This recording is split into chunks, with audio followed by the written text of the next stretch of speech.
ਸਾਨੂੰ ਸਾਰਿਆਂ ਨੂੰ ਆਉਂਦੀ ਹੋਣੀ ਹੈ, ਮੈਨੂੰ ਲੱਗਦਾ ਆਪਣੀ 35 ਹੈ ਨਾ। ਹਾਂ, ਆਪਾਂ ਜਲਦੀ ਬੈਠੋ। ਹੁਣ ਜਿਹੜਾ ਇਹਦਾ ਸਟਰਕਚਰ ਆ ਅਸਲ 'ਚ, ਠੀਕ ਹੈ, ਇਹ ਬੜਾ ਵਿਗਿਆਨਕ ਹੈ, ਆਏ ਵੀ ਤੇ ਆਏ ਵੀ। ਮਤਲਬ ਆ ਵਿਗਿਆਨਕ ਕੁਛ ਨਹੀਂ ਹੈਗਾ ਕਿ ਊੜੇ ਨੂੰ ਪਹਿਲਾਂ ਲਿਖਦਾ ਜੀ ਉਦੋਂ ਬਾਅਦ ਆੜਾ ਲਿਖਦਾ, ਠੀਕ ਹੈ। ਕੱਕੇ ਤੋਂ ਬਾਅਦ ਕੱਖਾ ਹੀ ਕਿਉਂ ਲਿਖਿਆ ਜਾਂਦਾ, ਇਹਦੇ ਪਿੱਛੇ ਕਾਰਨ ਹੈ, ਠੀਕ ਹੈ। ਸਭ ਤੋਂ ਉੱਪਰਲੀ ਲਾਈਨ ਉੱਪਰ ਕਿਉਂ ਹੈਗੀ ਹੈ, ਠੀਕ ਹੈ। ਕੱਕੇ ਵਾਲੀ ਲਾਈਨ ਤੋਂ ਬਾਅਦ ਕਿਉਂ ਚੱਚੇ ਵਾਲੀ ਲਾਈਨ ਹੈਗੀ ਹੈ, ਇਹ ਕਿਉਂ ਨਹੀਂ ਉੱਪਰ ਹੈਗੀ, ਇਹਦੇ ਪਿੱਛੇ ਵੀ ਇੱਕ ਜਿਹੜਾ ਵਿਗਿਆਨਕ ਕਾਰਨ ਆ। ਸਾਡੀ ਜਿਹੜੀ 35 ਦੀ ਤਰਤੀਬ ਹੈ ਉਹ ਸਾਡੇ ਭਾਸ਼ਾ ਵਿਗਿਆਨੀਆਂ ਨੇ ਉਹਨੂੰ ਇੱਕ ਤਰਤੀਬ ਦੇ ਵਿੱਚ ਰੱਖਿਆ ਹੋਇਆ। ਇਹਦੇ ਆਧਾਰ 'ਤੇ ਹੁਣ ਅਸੀਂ ਇਹਨਾਂ ਦਾ ਜਿਹੜਾ ਇੱਕ ਲੇਖਾ ਜੋਖਾ ਉਹ ਅਸੀਂ ਕਰਦੇ ਹਾਂ। ਇਹਨੂੰ ਅਸੀਂ ਕਹਿੰਦੇ ਹਾਂ ਕਿ ਅਸੀਂ ਗੱਲ ਕਰੀ ਸੀ ਭਾਸ਼ਾ ਦੀ ਛੋਟੀ ਤੋਂ ਛੋਟੀ ਇਕਾਈ ਕਿਹੜੀ ਹੈ, ਧੁਨੀ। ਇਹ ਸਾਰੀਆਂ ਧੁਨੀਆਂ ਨੇ, ਠੀਕ ਹੈ। ਜਦੋਂ, ਠੀਕ ਹੈ, ਉਸ ਹੱਦ ਤੱਕ ਟੋਟੇ ਕਰ ਦਿੱਤੇ ਜਾਂਦੇ ਆ ਸ਼ਬਦ ਦੇ, ਵਾਕ ਦੇ, ਵਾਕ ਤੋਂ ਉਪਵਾਕ, ਵਾਕੰਸ਼, ਸ਼ਬਦ, ਸ਼ਬਦ ਦੇ ਫਿਰ ਟੋਟੇ ਕਰਦੇ, ਜਦੋਂ ਇਹ ਉਸ ਤੋਂ ਅੱਗੇ ਟੋਟਾ ਕੀਤਾ ਨਾ ਜਾ ਸਕੇ, ਠੀਕ ਹੈ। ਸਭ ਤੋਂ ਛੋਟੀ ਜਿਹੜੀ ਸਾਰਥਕ ਜਿਹੜੀ ਇਕਾਈ ਹੈ ਉਹਨੂੰ ਅਸੀਂ ਧੁਨੀ ਕਹਿੰਦੇ। ਧੁਨੀਆਂ ਨੂੰ ਦੋ ਭਾਗਾਂ 'ਚ ਵੰਡਿਆ ਜਾਂਦਾ ਫਿਰ, ਇੱਕ ਖੰਡੀ ਧੁਨੀਆਂ, ਇੱਕ ਆਖੰਡੀ। ਖੰਡ ਸ਼ਬਦ ਭਾਗ ਤੋਂ, ਟੋਟੇ ਤੋਂ, ਹਿੱਸੇ ਤੋਂ ਬਣਿਆ ਹੋਇਆ, ਠੀਕ ਹੈ, ਜਿਹਨੂੰ ਅਸੀਂ ਕਹਿੰਦੇ ਇੱਕ ਖੰਡ, ਠੀਕ ਹੈ। ਮਤਲਬ ਉਹ ਕੁਛ ਧੁਨੀਆਂ ਹੁੰਦੀਆਂ ਜਿਨ੍ਹਾਂ ਨੂੰ ਅਸੀਂ ਟੋਟਿਆਂ 'ਚ ਵੰਡ ਕੇ ਦੇਖ ਸਕਦੇ ਹਾਂ, ਪੜ੍ਹ ਸਕਦੇ ਹਾਂ, ਉਹਨਾਂ ਦਾ ਅਧਿਐਨ ਕਰ ਸਕਦੇ ਹਾਂ, ਉਹਨਾਂ ਨੂੰ ਅਸੀਂ ਖੰਡੀ ਧੁਨੀਆਂ ਕਹਿੰਦੇ। ਉਹ ਧੁਨੀਆਂ ਜਿਨ੍ਹਾਂ ਦਾ ਅਸੀਂ ਟੋਟਿਆਂ 'ਚ ਵੰਡ ਕੇ, ਦੇਖ ਕੇ, ਨਿਖੇੜ ਕੇ ਅਸੀਂ ਉਹਨਾਂ ਨੂੰ ਪੜ੍ਹ ਨਹੀਂ ਸਕਦੇ, ਅਸੀਂ ਉਹਨਾਂ ਨੂੰ ਦੇਖ ਨਹੀਂ ਸਕਦੇ, ਉਹਨਾਂ ਨੂੰ ਆਖੰਡੀ ਧੁਨੀਆਂ ਕਹਿੰਦੇ ਆ। ਆਖੰਡ ਮਤਲਬ ਨਾ ਟੋਟੇ ਕੀਤੇ ਜਾਣ ਵਾਲੇ, ਨਾ ਵੰਡੀਆਂ ਜਾਣ ਵਾਲੀਆਂ ਧੁਨੀਆਂ, ਠੀਕ ਹੈ। ਖੰਡੀ ਧੁਨੀਆਂ ਨੂੰ ਫਿਰ ਅੱਗੇ ਦੋ ਭਾਗਾਂ 'ਚ ਸਵਰ ਤੇ ਵਿਅੰਜਨ ਧੁਨੀਆਂ।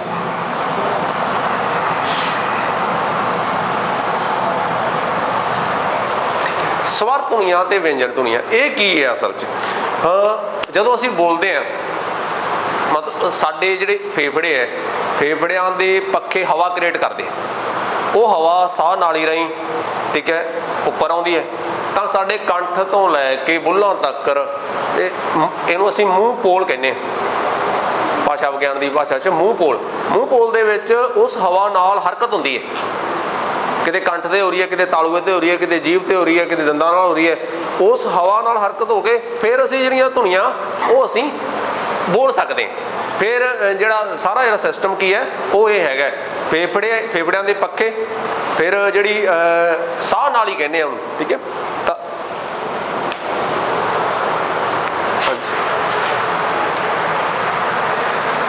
ਸਾਡੇ ਬੋਲਣ ਦੇ ਵਿੱਚ ਕਿਹੜੇ ਜਿਹੜੇ ਮੰਨ ਲਓ ਮਸ਼ੀਨਰੀ ਕੀ ਹੈਗੀ ਹੈ, ਠੀਕ ਹੈ।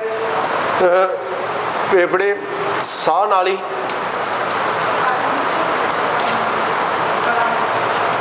ਮੂੰਹ ਪੋਲ ਕਿਹਨੂੰ ਕਹਿੰਦੇ ਅਸੀਂ? ਕੰਠ ਤੋਂ ਲੈ ਕੇ ਇੱਥੋਂ, ਜਿਹਨੂੰ ਅਸੀਂ ਦੇਸੀ ਭਾਸ਼ਾ 'ਚ ਘੰਡੀ ਸ਼ਬਦ ਕਹਿੰਦੇ, ਠੀਕ ਹੈ। ਕੰਠ ਤੋਂ ਲੈ ਕੇ ਸਾਡੇ ਬੁੱਲ੍ਹਾਂ ਤੱਕ ਜਿਹੜਾ ਹਿੱਸਾ ਉਹਨੂੰ ਅਸੀਂ ਮੂੰਹ ਪੋਲ ਕਹਿੰਦੇ ਹਾਂ। ਇੱਕ ਸ਼ਬਦ ਵਰਤਿਆ ਜਾਂਦਾ ਪੌਣ ਧਾਰਾ, ਜਿਹੜੀ ਹਵਾ ਕ੍ਰੀਏਟ ਕਰਦੇ ਆ ਫੇਫੜਿਆਂ ਦੇ ਪੱਖੇ, ਜਿਹਦੀ ਆਪਾਂ ਗੱਲ ਕਰੀਏ, ਉਹਨੂੰ ਪੌਣ ਧਾਰਾ ਕਹਿੰਦੇ ਆ ਭਾਸ਼ਾ ਵਿਗਿਆਨ ਦੀ ਭਾਸ਼ਾ 'ਚ, ਠੀਕ ਹੈ। ਤਾਂ ਇਹ ਪਰਿਭਾਸ਼ਾ 'ਚ ਆਉਣੀਆਂ ਇਹ ਗੱਲਾਂ ਮੈਂ ਤੁਹਾਨੂੰ ਤਾਂ, ਠੀਕ ਹੈ, ਅਸੀਂ ਨੋਟ ਕਰ ਲਈਆਂ। ਹੁਣ ਕੀ ਹੈ, ਕੁਝ ਧੁਨੀਆਂ ਦੇ ਉਚਾਰਨ ਵੇਲੇ ਜਿਹੜੀ ਹਵਾ ਹੈ ਉਹ ਬੇਰੋਕ ਹੀ ਬਾਹਰ ਆਉਂਦੀ ਹੈ। ਫੇਫੜਿਆਂ ਦੇ ਪੱਖਿਆਂ ਨੇ ਹਵਾ ਕ੍ਰੀਏਟ ਕੀਤੀ ਤਾਂ ਉਹ ਬਿਨਾਂ ਰੁਕੇ ਹੀ ਬੇਰੋਕ ਹੀ ਬਾਹਰ ਆਉਂਦੀ ਹੈ। ਉਹਨਾਂ ਧੁਨੀਆਂ ਨੂੰ ਅਸੀਂ ਸਵਰ ਧੁਨੀਆਂ ਕਹਿੰਦੇ ਹਾਂ, ਸਵਰ, ਠੀਕ ਹੈ। ਉਹ ਧੁਨੀਆਂ ਜਿਨ੍ਹਾਂ ਦੇ ਉਚਾਰਨ ਵੇਲੇ ਫੇਫੜਿਆਂ 'ਚੋਂ ਉਤਪੰਨ ਹੋਈ ਪੌਣ ਧਾਰਾ ਬੇਰੋਕ ਹੀ ਬਾਹਰ ਆਉਂਦੀ ਹੈ, ਉਹਨੂੰ ਕਿਸੇ ਵੀ ਉਚਾਰਕ ਅੰਗ, ਠੀਕ ਹੈ, ਉਚਾਰਕ ਅੰਗ ਜਿਹਨੂੰ ਆਰਟੀਕੂਲੇਟਰ, ਕਿਸੇ ਵੀ ਉਚਾਰਕ ਅੰਗ ਤੇ ਰੋਕਿਆ ਨਹੀਂ ਜਾਂਦਾ, ਰੋਕ ਕੇ ਨਹੀਂ ਛੱਡਿਆ ਜਾਂਦਾ, ਉਹਨਾਂ ਨੂੰ ਅਸੀਂ ਸਵਰ ਕਹਿੰਦੇ ਆ, ਠੀਕ ਹੈ। ਵੋਵਲ ਸਵਰ, ਸਮਝ ਗਏ? ਜਿਨ੍ਹਾਂ ਦੀ ਅਸੀਂ ਗਿਣਤੀ ਕਰੀ ਸੀ ਕਿ 10 ਨੇ ਉਹ।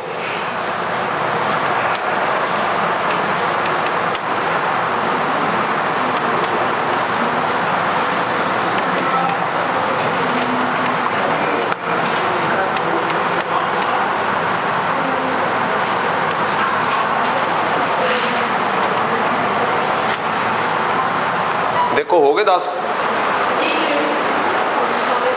ठीक है, ये है सवार धुनियां अ, आ, ए, ई, उ, ए, ओ, औ। ਤੁਸੀਂ बोल के देखो, महसूस करो ਜਦੋਂ ਅਸੀਂ बोलते हैं आ, हवा ਜਿਹੜੀ ਆ ਉਹ ਬੇਰੋਕ ਹੀ ਬਾਹਰ ਆਉਂਦੀ ਹੈ। ਇਹਦੇ ਕੰਪੈਰੀਟਿਵ ਅਸੀਂ ਬੋਲਾਂਗੇ ਕੱਕਾ। ਬੋਲੋ ਸਾਰੇ ਜਣੇ, ਕੱਕਾ ਹਵਾ ਨੂੰ ਰੋਕ ਕੇ ਛੱਡਿਆ ਜਾਂਦਾ। ਤੱਤਾ महसूस करो, क्योंकि जो असीं प्रैक्टिकल कर लिया फिर सानू रट्टा मारन की लोड़ नहीं रहिंदी। ठीक है, सारा कुछ विज्ञानक है। तुसीं बैठे तो बैठे ही आपदा 1 मिनट च प्रैक्टिकल करके देख सकते हो कि सवार है, व्यंजन है। ठीक है, इहदी रोक कित्थे समझ गए। वो स्वर धुनियां इत्थों तक गल क्लीयर होगी। वो धुनियां जिन्हां दे उचारण वेले फेफड़ियां चों उत्पन्न होई पौण धारा बेरोक ही बाहर आउंदी है, उहनूं किते भी रोक के नहीं छड्डिया जांदा, उहनां नूं असीं स्वर धुनियां कहंदे हां। व्यंजन धुनियां किहड़ियां धुनियां? ठीक है, आ उपर आ हो गई उपरलियां स्वर धुनियां। ठीक है, अच्छा वो धुनियां जिन्हां दे उचारण वेले फेफड़ियां चों उत्पन्न होई पौण धारा नूं मूँह पोल च किसी ना किसी उचारक अंग ते रोक के छड्डिया जांदा है, उहनां नूं असीं व्यंजन कहंदे हां। हवा दी रोक दे आधार ते है स्वरां ते व्यंजनां दा वर्गीकरण। जिहड़ा इन्हां दा नखेड़ा है वो हवा दी रोक दे आधार ते है। मैं एक बार फिर रिपीट करदा व्यंजनां दी। एक तुहानूं याद होगी, दूजी ऑटोमैटिकली ਉਹਦੇ उल्ट है। वो धुनियां जिन्हां दे उचारण वेले फेफड़ियां चों उत्पन्न होई पौण धारा नूं मूँह पोल च किसी ना किसी उचारक अंग ते रोक के छड्डिया जांदा है, ਉਹਨੂੰ ਅਸੀਂ व्यंजन कहने हैं। इत्थों तक गल क्लीयर बेटा, परिभाषा क्लीयर हो गई। हुण असीं गल करदे हां पंजाबी व्यंजनां दा वर्गीकरण। आ साडे व्यंजन ने। ठीक है,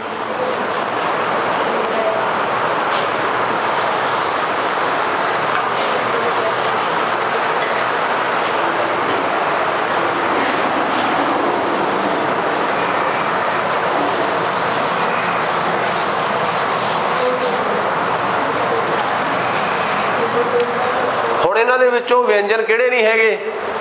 ਆਪਾਂ ਪਹਿਲੇ ਦਿਨ ਗੱਲ ਕਰੀ ਸੀ।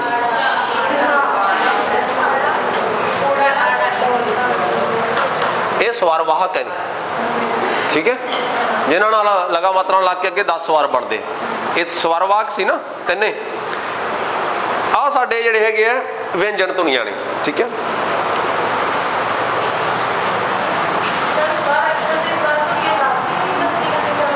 ਸਵਾਰ ਧੁਨੀਆਂ 10 है बेटा, ਸਵਾਰ ਵਾਹਕ 3 है।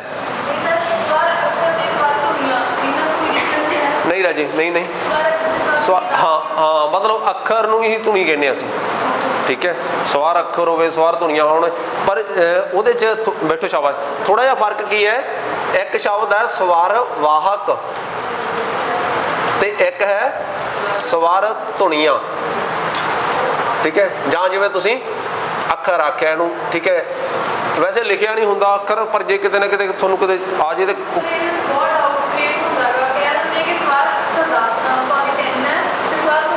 नहीं नहीं वो हाँ, ये जी प्रॉब्लम की है कि सवाल वड्डे लैवल का UGC नैट के पेपर च बहुत बारी रिपीट होया सवाल। ठीक है, तुहानूं कोई प्रॉब्लम तो नहीं इत्थों इहदे नाल? ठीक है, हाँ, जिहड़ा सवार वाहक है, सवार वाहक 3 ने साडे, ऊड़ा, आड़ा ते ईड़ी। जदों शब्द नाल वाहक लग्या हुआ वाहक, उदों तुसीं 3 ही आखने। ठीक है, बाकी जदों होर कोई सवार अखर, सवार धुनियां, उन्हां दी गिणती जिहड़ी आ ओह 10 है। जिहड़ी साडी मुहारनी है ਆਪਾਂ ਉੱਪਰ ਲਿਖੀ ਸੀਗੀ, ਮੁਕਤਾ ਕੰਨਾ ਸਿਹਾਰੀ ਬਿਹਾਰੀ ਔਂਕੜ ਦਲੈਂਕੜ ਲਾਵਾਂ ਦਲਾਵਾਂ ਹੋੜਾ ਕਨੌੜਾ, ਉਹ ਅਸਲ 'ਚ ਸਵਾਰ ਨਹੀਂ, 10 ਸਵਾਰ ਸਾਡੇ। ਠੀਕ ਹੈ, ਮਤਲਬ ਉਹਨਾਂ ਦੀ ਗਿਣਤੀ 10 ਹੈਗੀ। ਜਿਹਦਾ ਜਾਂ ਤੁਸੀਂ ਉਹਨੂੰ ਉਸੇ ਤਰਤੀਬ ਨਾਲ ਹੀ ਮੈਂ ਉਸੇ ਜੀ ਲਿਖੀ ਸੀਗੀ। ਠੀਕ ਹੈ, ਫਿਰ ਆਪਾਂ ਇਹਨਾਂ ਦਾ ਵਰਗੀਕਰਨ ਵੀ ਕਰਾਂਗੇ, ਉਹ ਕਰਾਂਗੇ। ਤਾਂ ਸਵਾਰ ਵਾਕ ਹੈ ਜਿਹੜੇ, ਉਹ 3 ਨੇ। ਊੜਾ, ਜਿਹਨੂੰ ਅਸੀਂ ਊੜਾ ਆੜਾ ਈੜੀ ਕਹਿੰਦੇ। ਠੀਕ ਹੈ, ਹੇਠਲੀ ਸਾਨੂੰ ਸਵਾਲ ਆ ਜਾਂਦਾ ਹੈ ਸਵਾਰ ਵਾਕ ਕਿੰਨੇ ਨੇ? ਥੱਲੇ ਗਿਣਤੀ 3 ਵੀ ਦਿੱਤੀ ਹੋਊਗੀ, 10 ਵੀ ਦਿੱਤੀ ਹੋਊਗੀ। ਉਹ ਸਾਨੂੰ ਭੁਲੇਖੇ ਬਹੁਤੇ ਵਾਰੀ ਅਸੀਂ 10 ਕਰ ਜਾਂਦੇ ਹਾਂ। ਇੱਕ ਹੋਰ ਇਹਦੇ ਨਾਲ ਸਵਾਲ ਬਣ ਜਾਂਦਾ, ਲਗਾ ਮਾਤਰਾ ਕਿੰਨੀਆਂ ਨੇ? ਹੁਣ ਕਈ ਵਾਰੀ ਇਕੁਅਲ ਟੂ ਸਵਰਾਂ ਦੇ ਕਰ ਦਿੰਦੇ ਆ, ਜਿਹੜੀਆਂ ਲਗਾ ਮਾਤਰਾ ਵੀ, ਜੇ ਸਵਰ 10 ਹੈ ਤੇ ਲਗਾ ਮਾਤਰਾ ਵੀ 10 ਹੈ। ਨਹੀਂ, ਲਗਾ ਮਾਤਰਾ 9 ਹੀ ਹੈ। ਠੀਕ ਹੈ, ਮਤਲਬ ਇਹ ਸਵਾਲ ਅਕਸਰ ਹੀ ਜਿਹੜਾ ਉਹ ਰਿਪੀਟ ਹੁੰਦਾ ਰਹਿੰਦਾ, ਔਰ ਉਹ ਭੁਲੇਖੇ ਵਾਲਾ ਹੈਗਾ। ਇਹ ਆਪਦਾ ਤੁਸੀਂ ਭੁਲੇਖਾ ਦੂਰ ਕਰ ਲੈਣਾ। ਬਹੁਤੀਆਂ ਕਿਤਾਬਾਂ ਦੇ ਹਾਂਜੀ ਬੇਟਾ 9 ਰਾਜੇ 9। ਹਾਂਜੀ, ਹੁਣ ਅਸੀਂ ਇਹਦੀ ਆਪਾਂ ਗੱਲ ਕਰੀ ਸੀ ਕਿ ਵਿਗਿਆਨਕ ਹੈ ਜਿਹੜਾ ਇਹਨੂੰ ਰੱਖਿਆ ਹੈ ਨਾ, ਇਹਦੇ ਪਿੱਛੇ ਕੋਈ ਕਾਰਨ ਹੈ। ਠੀਕ ਹੈ, ਮਤਲਬ ਇਹ 5 ਅੱਖਰ ਹੀ, ਪਹਿਲਾ ਸਵਾਲ ਬਣਦਾ ਹੈ ਕਿ 5 ਅੱਖਰ ਹੀ ਇੱਕੋ ਲਾਈਨ 'ਚ ਕਿਉਂ ਹੈ ਨਾ ਗੱਲ। ਤਾਂ ਮਤਲਬ ਅਸੀਂ ਜੱਜਾ ਕਿਉਂ ਨਹੀਂ ਲਿਖਦਾ ਉੱਪਰ, ਵੀ ਇਹਦੇ ਪਿੱਛੇ ਕਾਰਨ ਕੀ ਹੈ। ਅਸੀਂ ਉਹਦੇ ਤੇ ਗੱਲਬਾਤ ਆ ਜਿਹੜੀ ਉਹ ਕਰਾਂਗੇ। ਹੁਣ ਅਸੀਂ ਇਹ ਸਾਰੇ ਵਿਅੰਜਨ ਹਵਾ ਦੀ ਰੋਕ ਦੇ ਆਧਾਰ ਤੇ ਹੈਗਾ ਇਹਨਾਂ ਦਾ ਜਿਹੜਾ ਵਰਗੀਕਰਨ। ਤਾਂ ਤੁਸੀਂ ਮਹਿਸੂਸ ਕਰਨਾ, ਬੋਲੋ ਮੇਰੇ ਨਾਲ ਨਾਲ, ਬੋਲੋ ਕੱਕਾ, ਖੱਖਾ, ਗੱਗਾ, ਘੱਗਾ। ਇੱਕ ਗੱਲ ਨੋਟ ਕਰਨੀ ਹੈ ਕਿ ਹਵਾ ਦੀ ਜਿਹੜੀ ਰੋਕ ਹੈ, ਮੈਂ ਤੁਹਾਨੂੰ ਦੱਸ ਦੇਣਾ, ਉਹ ਕੰਠ ਦੇ ਹੈ। ਕੱਕਾ ਮਹਿਸੂਸ ਕਰੋ, ਬੋਲੋ ਖੱਖਾ, ਗੱਗਾ, ਘੱਗਾ ਕਹੀ ਹੈ। ਸਾਰਿਆਂ ਦੀ ਹਵਾ ਦੀ ਰੋਕ ਇੱਕੋ ਥਾਂ ਤੇ ਹੈ, ਕੰਠ 'ਚ ਹੈ। ਇਹਦੇ ਕਰਕੇ ਇਹਨਾਂ ਦਾ ਨਾਂ ਕੰਠੀ ਵਿਅੰਜਨ ਜਾਂ ਕੰਠੀ ਧੁਨੀਆਂ।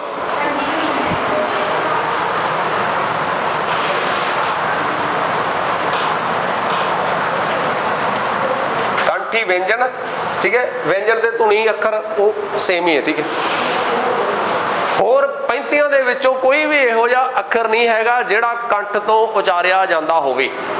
ਕੋਈ ਵੀ, ਚੱਚਾ, ਟਹਿਕਾ, ਪੱਪਾ, ਬੱਬਾ, ਜਿੰਨੇ ਵੀ ਹੈ, ਇਹ ਹੁਣ ਪਤਾ ਲੱਗ ਗਿਆ ਸਾਨੂੰ, ਕਿਉਂਕਿ ਇਹਨਾਂ ਦਾ ਜਨਮ ਸਥਾਨ ਇੱਕ ਹੈ, ਇੱਕੋ ਸਥਾਨ ਤੋਂ ਉਚਾਰੇ ਜਾਂਦੇ ਆ, ਤਾਂ ਇਹਨਾਂ ਨੂੰ ਇੱਕੋ ਲਾਈਨ ਦੇ ਵਿੱਚ ਰੱਖਿਆ ਗਿਆ ਹੈ। ਗੱਲ ਕਲੀਅਰ ਹੋ ਗਈ ਨਾ। ਕਈ ਸਾਨੂੰ ਬਾਹਰ ਹੀ ਬੰਦਾ ਪੁੱਛ ਲੈਂਦਾ ਵੀ ਤੁਸੀਂ ਤਾਂ ਐਡੇ ਵੱਡੇ ਹੁਣ ਪੇਪਰ ਦੇਣ ਜਾ ਰਹੇ ਆ, ਆ ਉੜੇ ਆੜੇ ਦਾ ਕੀ ਮਤਲਬ ਹੈ। ਠੀਕ ਹੈ, ਹੁਣ ਤੱਕ ਤਾਂ ਨਹੀਂ ਪਤਾ ਸੀ ਇਹ ਗੱਲ ਕਿ ਪਤਾ ਸੀ? Very good. ਹਾਂਜੀ, ਹੁਣ ਉਸ ਤੋਂ ਅੱਗੇ ਆ ਜਾਓ, ਜਿਹੜੀ ਇਹ ਨਹੀਂ, ਦੰਦਾਂ ਵਾਲੀ ਨਹੀਂ। ਚੱਚਾ ਬੋਲੋ, ਚੱਚਾ, ਛੱਛਾ, ਜੱਜਾ, ਝੱਜਾ ਨਹੀਂ ਆ। ਸਾਡੀ ਜੀਭ ਤਾਲੂਏ ਨੂੰ ਸਪਰਸ਼ ਕਰਦੀ ਹੈ।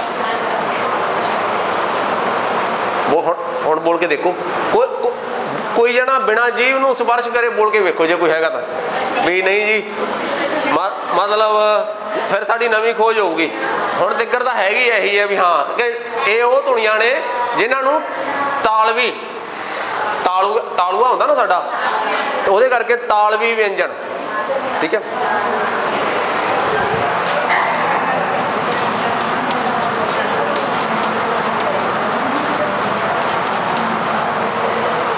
ਤਾਲਵੀ ਵਿਅੰਜਨ। ਹੁਣ ਫਿਰ ਇੱਕ ਵਾਰੀ ਬੋਲੋ, ਚੱਚਾ, ਛੱਛਾ, ਜੱਜਾ, ਝੱਜਾ। ਮੇਰੀ ਗੱਲ ਸਹੀ ਹੈ? ਜੀਭ ਤਾਲੂਏ ਨੂੰ ਲੱਗਦੀ ਹੈ, ਫੇਰ ਹੀ ਬੋਲਿਆ। ਹਵਾ ਦੀ ਰੋਕ ਹੈ ਜਿਹੜੀ ਉਹ ਤਾਲੂਏ ਤੇ ਹੈ। ਇਹਨਾਂ ਤੋਂ ਇਲਾਵਾ ਪੰਜਾਂ ਤੋਂ ਹੋਰ ਕੋਈ ਵੀ ਵਿਅੰਜਨ ਤਾਲੂਏ ਇੱਥੇ ਨਹੀਂ ਉਚਾਰਿਆ ਜਾਂਦਾ। ਉਹਦੇ ਤੇ ਆਵਾਂਗੇ, ਉਹਦੇ ਤੇ ਆਵਾਂਗੇ, ਅਗਲੀ ਗੱਲ ਆਪਾਂ ਦੱਸਾਂਗੇ। ਠੀਕ ਹੈ, ਉਹ ਕਹਿੰਦੇ ਵੀ ਹਿਸਟਰੀ ਦੇ ਲੈਕਚਰ ਦੇ ਵਿੱਚ ਗੱਲਬਾਤ ਹੋ ਰਹੀ ਹੈ, ਕੋਈ ਸ਼ਹੀਦੀ ਹੋਈ ਹੈ। ਉਹ ਕਹਿੰਦੇ ਜੀ 200 ਸਿਪਾਹੀ ਸ਼ਹੀਦ ਹੋ ਗਏ ਸੀਗੇ। ਇੱਕ ਉਹ ਇੰਟੈਲੀਜੈਂਟ ਜਵਾਕ ਖੜਾ ਹੋ ਗਿਆ, ਉਹ ਕਹਿੰਦੇ ਜੀ 220 ਸੀਗੇ ਜੀ। ਬਹਿ ਜਾ ਕਾਕਾ, ਹੈ 220 ਪਰ 20 ਅਗਲੇ ਮੋੜ ਤੇ ਹੈ ਨਾ। ਉਹ ਜਿਹੜਾ ਤੇਰੇ ਨਾਲ ਸਵਾਲ ਆ ਬੇਟਾ, ਉਹ ਹੈ, ਉਹ ਆਪਾਂ ਜਦੋਂ ਉਹਦੇ ਤੇ ਦੱਸਾਂਗੇ। ਠੀਕ ਹੈ, ਪਹਿਲਾਂ ਇੱਥੋਂ ਜ਼ਿਕਰ ਹੋ ਗਿਆ ਨਾ, ਸਾਡੀ ਜਿਹੜੀ ਜੀਭ ਹੈ ਉਹ ਤਾਲੂਏ ਨੂੰ ਸਪਰਸ਼ ਕਰਦੀ ਹੈ। ਹਵਾ ਦੀ ਰੋਕ ਤਾਲੂਏ ਤੇ ਹੈ, ਇਹਦੇ ਕਰਕੇ ਇਹਨਾਂ ਨੂੰ ਕਹਿੰਦੇ ਆ ਤਾਲਵੀ ਵਿਅੰਜਨ। ਹੁਣ ਆ ਗਿਆ ਟਹਿਕਾ। ਹਾਂਜੀ, ਇਹ ਆਪਾਂ ਕਲਾਸ 'ਚ ਕਰੇ ਹੋਣੇ ਹੈ। ਕਿਹਨੇ ਬੋਲਿਆ ਸੀ ਉਲਟ ਜੀਭ? ਅੱਛਾ, ਤੁਸੀਂ ਵੀ ਕਰੇ। ਹਾਂ, ਹੁਣ ਬੋਲੋ, ਜਿਹੜੀ ਜੀਭ ਸਾਡੀ ਲੱਗਦੀ ਹੈ ਕਠੋਰ ਤਾਲੂਏ ਨੂੰ। ਹੁਣ ਬੋਲੋ ਟਹਿਕਾ, ਠੱਠਾ, ਡੱਡਾ, ਢੱਡਾ, ਨਾਣਾ। ਪਰ ਜੀਭ ਉਲਟੀ ਹੋ ਕੇ, ਪੁੱਠੀ ਹੋ ਕੇ ਲੱਗਦੀ ਹੈ, ਸਿੱਧੀ ਨਹੀਂ ਲੱਗਦੀ। ਮਹਿਸੂਸ ਕਰੋ। ਹਾਂ, ਮੈਂ ਨਾ ਵੀ ਤੁਹਾਡੇ ਕੋਲੇ ਟਾਈਮ ਹੈਗਾ, 1 ਦਿਨ 2 ਦਿਨ 4 ਦਿਨ, ਜਦੋਂ ਮਰਜ਼ੀ ਮੈਨੂੰ ਫੜ ਲਿਓ ਜੀ ਇਸ ਮਾਮਲੇ 'ਚ, ਵੀ ਸਾਰਾ ਗੱਲ ਹੈਗੀ ਹੈ। ਠੀਕ ਹੈ, ਜੇ ਕੋਈ ਇਹਦੇ 'ਚ ਕੋਈ ਲੱਗਿਆ ਤੁਸੀਂ ਪ੍ਰੈਕਟੀਕਲ ਕਰੋ ਇਹਨੂੰ। ਠੀਕ ਹੈ, ਮਤਲਬ ਇਹਨੂੰ ਇਹਨਾਂ ਪੰਜਾਂ ਵਿਅੰਜਨਾਂ ਦੇ ਉਚਾਰਨ ਵੇਲੇ ਸਾਡੀ ਜੀਭ ਹੈ ਜਿਹੜੀ ਉਹ ਉਲਟੀ ਹੁੰਦੀ ਹੈ, ਇਹਦੇ ਕਰਕੇ ਇਹਦਾ ਨਾਂ ਰੱਖਿਆ ਉਲਟ ਜੀਭੀ।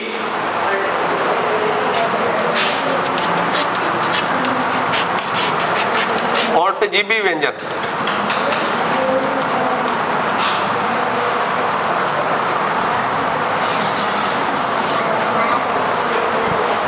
अगली गल, ठीक है। हुण बोलो तत्ता, तथा, ओ बीबा पुत ज्यादा इधर गल्लां कर लो, मुड़ के तुसीं उत्थे बैठे सिर खुरकी जाना, पता नहीं ये दांती सीगे, पता नहीं दो होठी सी। थत्था, दद्दा, धद्दा, नन्ना। साडी जीभ दी नोक उपरले दंदां नूं स्पर्श करदी है, दंद पठार नूं, जिथे दंदां दा मुੱਢ ਹੁੰਦਾ दंद पठार कहने असीं ਉਹਨੂੰ भाषा कहंदे। महसूस करो तत्ता, थत्ता, दद्दा, धद्दा। कोई इहो जिहा व्यंजन नहीं हैगा ਜਿਹੜਾ जीभ दंदां ਨੂੰ स्पर्श ना करे ਤਾਂ ਅਸੀਂ ਬੋਲੀਏ, ठीक है। और इन्हां ਤੋਂ ਇਲਾਵਾ ਹੋਰ ਕੋਈ ਇਹੋ ਜਿਹਾ व्यंजन नहीं ਜਿਹੜਾ ਇੱਥੋਂ ਉਚਾਰਿਆ ਜਾਂਦਾ। ਇਸੇ ਕਰਕੇ ਇਹਨਾਂ ਨੂੰ ਇੱਕੋ ਲਾਈਨ 'ਚ, ਔਰ ਇਹ ਇਹਨਾਂ ਨੂੰ ਕਹਿੰਦੇ ਆ ਦੰਤੀ, ਦੰਦਾਂ ਤੋਂ ਬਣਿਆ ਦੰਤੀ व्यंजन।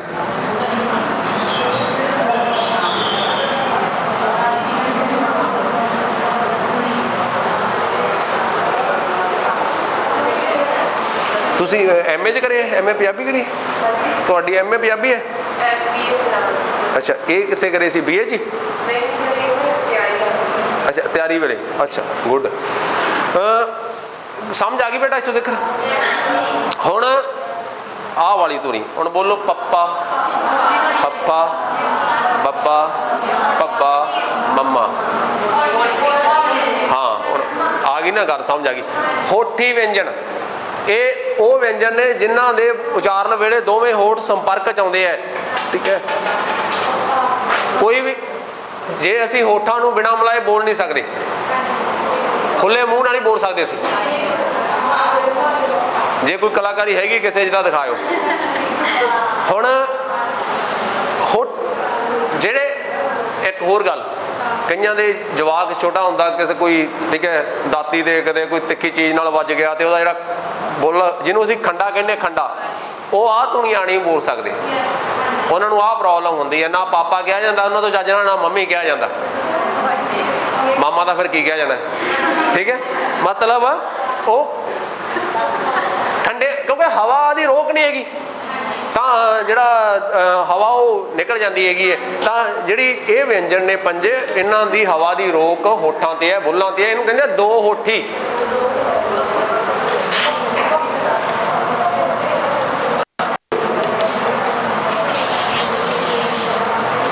ਹੋਰ ਕੋਈ ਵੀ ਇਹੋ ਜਿਹਾ ਵਿਅੰਜਨ ਨਹੀਂ ਹੈ।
ਵਾਵਾ ਭਲੇਖਾ ਇਹ ਵੀ ਪੈਂਦਾ ਕਿ ਜਿਵੇਂ ਹਵਾ ਬੇਰੁਕੀ ਬਾਹਰ ਆ ਰਹੀ ਹੈ ਕਿਤੇ ਜਿਵੇਂ ਜਿਵੇਂ ਟੈਂਕੇ ਵੇਲੇ ਹੋ ਜਾਂਦਾ ਹੈ ਤਾਂ ਸਾਨੂੰ ਜਈਆ ਦੇ ਵਾਵਾ ਵੇਲੇ ਹੱਥ ਕਲੀਅਰ ਨਹੀਂ ਹੁੰਦਾ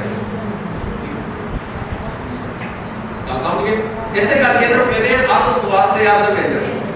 ਸਾਨੂੰ ਸਵਾਲ ਆ ਜਾਂਦਾ ਹੈ ਅਰਧ ਸਵਾਦ ਕਿਹੜੇ ਹਨ ਹੇਠ ਲਿਖਿਆ ਦੱਸੋ ਉਹਦੇ ਥੱਲੇ ਦਿੱਤੇ ਹੋਣਗੇ ਜੱਤਾ ਮਾਮਾ ਦਿੱਤਾ ਹੋਊਗਾ ਸਾਰਾ ਦਿੱਤਾ ਹੋਊਗਾ ਲਿਖਿਆ ਹੋਊਗਾ ਗੱਲ ਕੀ ਜਈਆ ਔਰ ਵਾਵਾ। ਹੁਣ ਰਾਰਾ ਰਾਰੇ ਨੂੰ ਕਹਿੰਦੇ ਆ ਕੰਬਮਾ ਵਿਅੰਜਨ।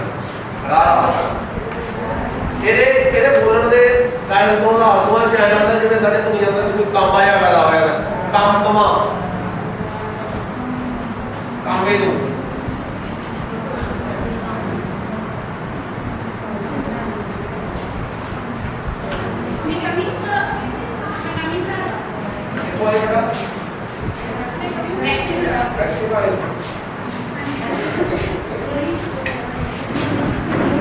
बिना सोच रहा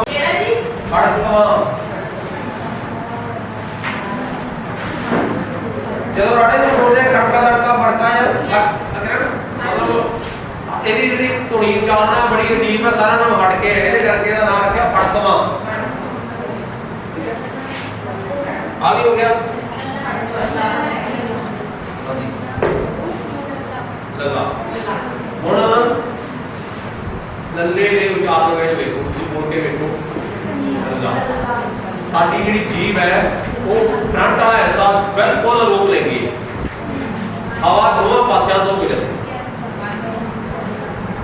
ਲੱਲਾ ਜੀਭ ਨੇ ਜਿਹੜਾ ਫਰੰਟ ਵਾਲਾ ਐਸਾ ਉਹ ਰੋਕ ਲੈਂਦੀ ਹੈ ਤਾਂ ਜਿਹੜੀ ਹਵਾ ਉਹ ਪਾਸੇ ਨੂੰ ਰੁਕਦੀ ਹੈ ਇਸੇ ਕਰਕੇ ਦਾ ਨਾਮ ਰੱਖਿਆ ਪਾਸੇਦਾਰ ਵਿਅੰਜਨ ਪਾਸੇਦਾਰ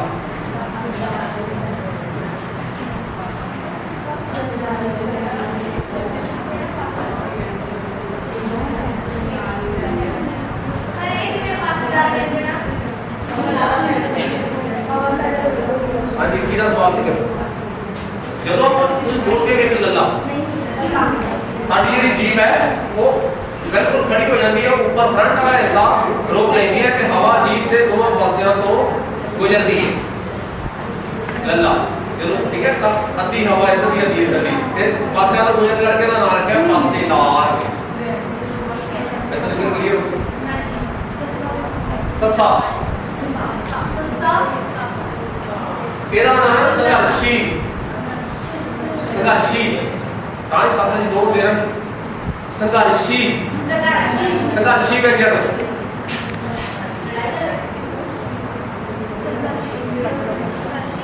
ਸੰਘਰਸ਼ੀ ਆਲਾ ਜਿਵੇਂ ਬੜੇ ਸੰਘਰਸ਼ ਕਰਕੇ ਪੈਦਾ ਹੋਇਆ ਸੱਸਾ ਨਹੀਂ ਹਾਂ ਇਹ ਸਿਧਾਂਤ ਨਹੀਂ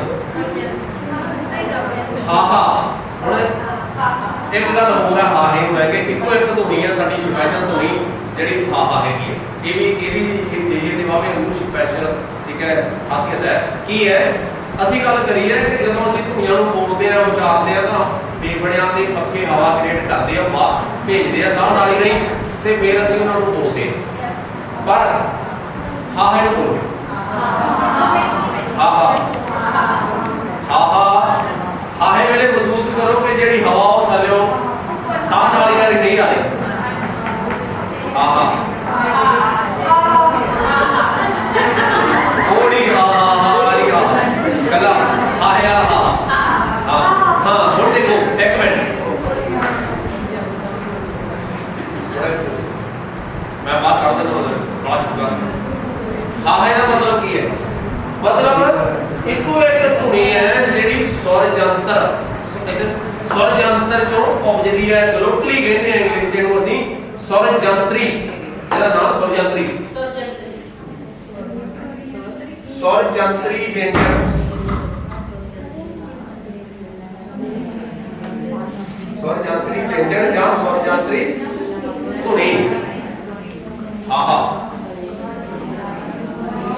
ਦੇਖੋ ਮੌਸਮ ਵਧੀਆ ਹੋਇਆ ਚਲੋ ਕੋਈ ਗੱਲ ਨਹੀਂ ਵੈਸੇ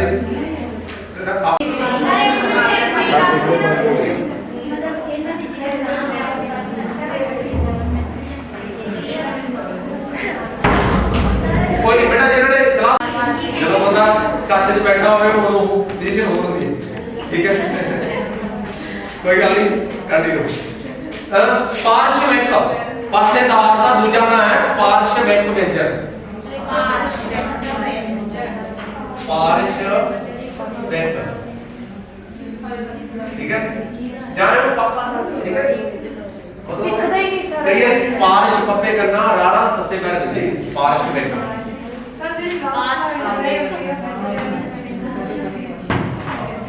ਆਦਿ ਪਾਸੇ ਹਾਂਜੀ ਬੇਟਾ ਗੱਲ ਸਮਝ ਕੇ ਇਹਦੇ ਦੋ ਕਈ ਵਾਰੀ ਪਾਰਸ਼ਵਿਕ ਆਇਆ ਹੁੰਦਾ, ਤੁਸੀਂ ਘਬਰਾ ਨਹੀਂ ਜਾਣਾ, ਪਾਸੇਦਾਰ ਜਾਂ ਪਾਰਸ਼ਵਿਕ ਸੇਮ ਹੈ। ਇੱਕ ਹੋਰ ਗੱਲ ਜਿਹੜੀ ਉਲਟ ਜੀਭੀ ਹੈ, ਇਹਨਾਂ ਦਾ ਵੀ ਨਾਮ ਮੂਲ ਧੁਨੀ। ਮੂਲ ਮੰਮੇ ਨੂੰ ਬਰੇਕੜੇ ਰਾਰਾ ਮੂਲ ਧੁਨੀ ਵਿਅੰਜਨ। ਉਲਟ ਜੀਭੀ ਨੂੰ ਮੂਲ ਧੁਨੀ ਵੀ ਕਹਿੰਦੇ ਆ।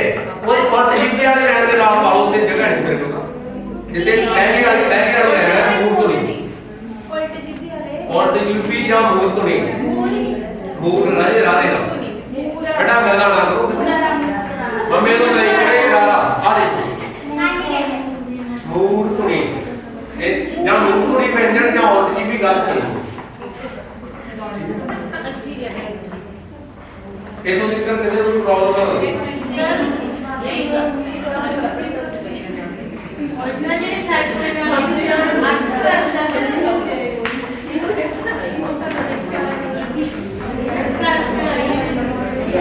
ਹਾਂਜੀ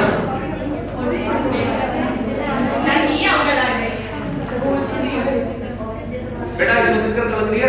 यस सर। बता दिए कितने जाने हैं पास आ खंडी दुनिया की गल हुई सी। आ खंडी दुनिया जड़ी है वो दुनिया है कि ये सारी खंडी ने जिन्हां दे अपन कक्के नु कल्ले देख सकते हैं, गंगे नु कल्ले देख सकते हैं, देख सकते हैं। आ खंडी दुनिया वो दुनिया है जड़ियां लगियां होंदियां पर दिसदियां नहीं हैगियां। हुण एक मिनट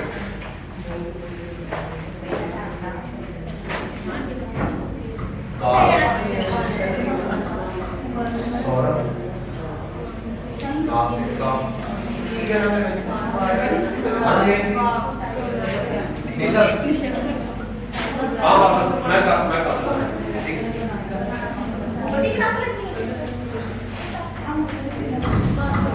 11 बजे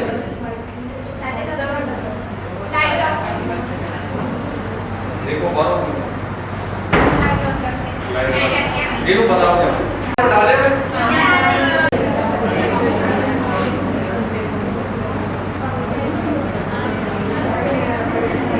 खंडी दुनिया ਨੂੰ ਇਹ ਹੈ ਕਿ ਅਸੀਂ ਮੋਟਾ ਮੋਟਾ ਤੁਸੀਂ ਸਮਝ ਲਓ, ਫਿਰ ਡਿਟੇਲ ਚ ਆਪਾਂ ਇਹਨੂੰ ਗੱਲ ਕਰਾਂਗੇ।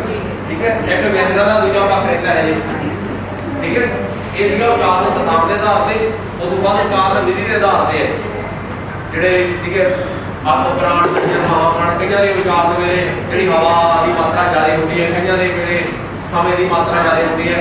ਉਹ ਲੇਖਣ ਨੂੰ ਆਪਾਂ ਕਰਨਾ ਉਹ ਕੱਲ ਕਰਾਂਗੇ। ਠੀਕ ਹੈ, ਇੱਕ ਸਵਾਲ ਪੁੱਛਿਆ ਸੀਗਾ ਆਪਣਾ ਖੰਡੀ ਦੁਨੀਆ। ਖੰਡੀ ਦੁਨੀਆ ਉਹ ਦੁਨੀਆ ਹੁੰਦੀਆਂ ਨੇ। ठीक है, एक शब्द है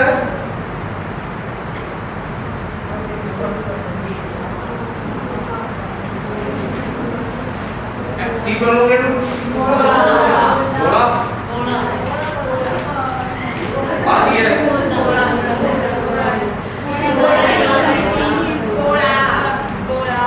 सारे घोड़े का सहमत हो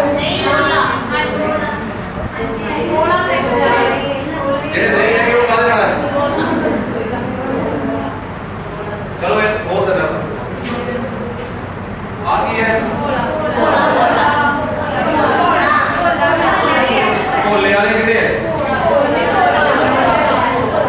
जेड़े भोले वाले खड़े को जेड़े कहते भोला ऊंचा कर लो कोई नहीं। अच्छा बाकी सारे भोले भोला। चलो आप दो लड़के ने बात करें। आप भोला है आप भोला है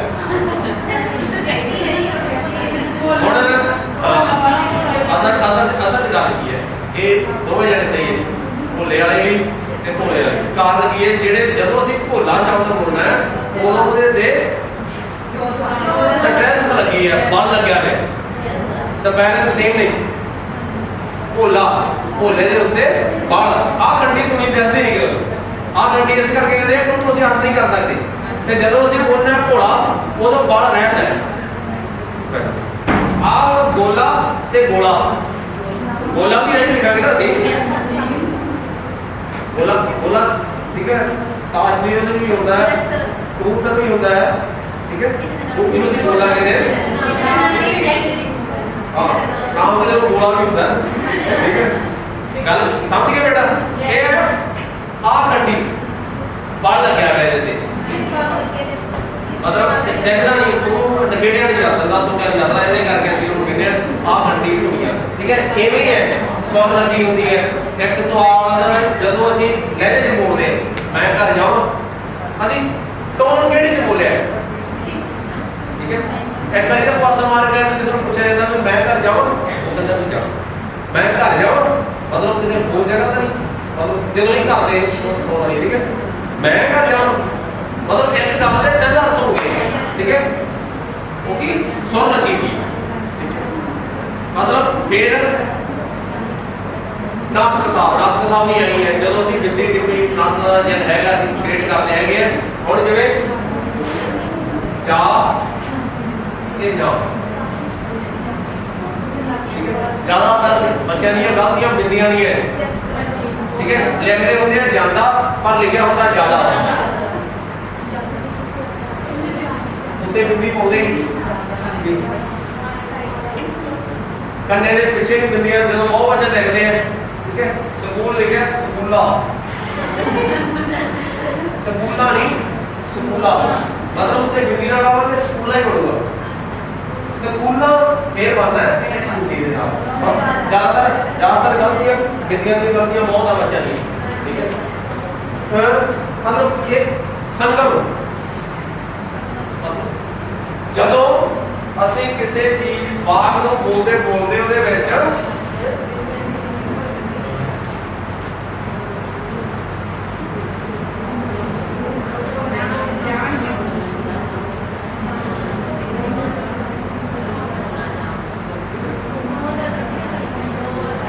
ਹੁਣ ਦੋ ਮਤਲਬ ਇਹਦੇ ਬਣ ਜਾਣੇ ਆ। ਮਤਲਬ ਕਹਿੰਦੇ ਸੰਗਮ ਦੇ ਆਧਾਰ ਤੇ ਹੈ ਕਿ ਅਸੀਂ ਠਹਿਰਾਓ ਕਿੱਥੇ ਦਿੱਤਾ ਹੈ। ਜਦੋਂ ਅਸੀਂ ਵਾਕ ਦੇ ਵਿੱਚ ਠਹਿਰਾਓ ਦਿੰਦੇ ਆ ਤਾਂ ਉਹਦੇ ਜਿਹੜੇ ਮਤਲਬ ਹੈ ਉਹ ਬਦਲ ਜਾਂਦੇ ਹਾਂ। ਉਹ ਜਦੋਂ ਅਸੀਂ ਕਹਾਂਗੇ ਰੋਕੋ ਨਾ ਜਾਣ ਦਿਓ, ਇਹਦਾ ਮਤਲਬ ਹੁੰਦਾ ਰੋਕੋ ਨਾ ਜਾਣ। ਮਤਲਬ ਸੰਗਮ ਨੂੰ ਕਹਿੰਦੇ ਆ ਜਦੋਂ ਅਸੀਂ ਗੱਲ ਕਰਦੇ ਬੋਲਦੇ ਆ ਤਾਂ ਅਸੀਂ ਠਹਿਰਾਓ ਦਿੰਦੇ, ਤੇ ਠਹਿਰਾਓ ਜਦੋਂ ਅਸੀਂ ਸਹੀ ਥਾਂ ਤੇ ਦਿੰਦਾ ਤਾਂ ਸਹੀ ਹੈ, ਜੇ ਅਸੀਂ ਉਹਦਾ ਠਹਿਰਾਓ ਗਲਤ ਥਾਂ ਤੇ ਦਿੰਦਾ ਤਾਂ ਜ਼ਿਆਦਾਤਰ ਜਿਹੜੀ ਮੰਨ ਲਓ ਕਮੇਡੀ ਕਰਦੇ ਨੇ, ਠੀਕ ਹੈ। ਜਿਹੜੀ ਕਮੇਡੀ ਸਾਡੇ ਕਲਾਕਾਰ ਨੇ, ਕੋਈ ਸਿੰਦਰ ਲਾ ਜਾਂਦਾ ਨਹੀਂ ਕਿੰਦਰ, ਉਹ ਜ਼ਿਆਦਾਤਰ ਕੀ ਹੈ ਆ ਹੁੰਦੀਆਂ ਗਰੀਆਂ, ਠੀਕ ਹੈ। ਉਦੋਂ ਠਹਿਰਾਓ ਗਲਤ ਜਗ੍ਹਾ ਦਿੰਦੇ ਆ, ਉਹਦਾ ਅਰਥ ਜਿਹੜਾ ਉਹ ਹਾਸਰਾਸੀ ਹੋ ਜਾਂਦਾ ਹੈ, ਠੀਕ ਹੈ। ਗੱਲ ਕਰੀ ਇਹਨੂੰ ਕਹਿੰਦੇ ਆਹ ਹੱਟੀ ਹੋਈ ਹੈ, ਇਹਨੂੰ ਆਪਾਂ ਡੇਟ ਕਰਾਂਗੇ, ਠੀਕ ਹੈ। ਅੱਜ ਤੱਕ ਨਹੀਂ, ਇਹਨੂੰ ਬੇਟਾ ਸਾਰੇ ਨੂੰ ਪੜ੍ਹ ਲਿਓ, ਸੁਣ ਲਿਓ। ਜੇ ਕੋਈ ਗਲਤੀ ਲੱਗੀ, ਠੀਕ ਹੈ, ਕੋਈ ਸਮਝ ਨਾ ਆਈ, ਪ੍ਰੈਕਟੀਕਲੀ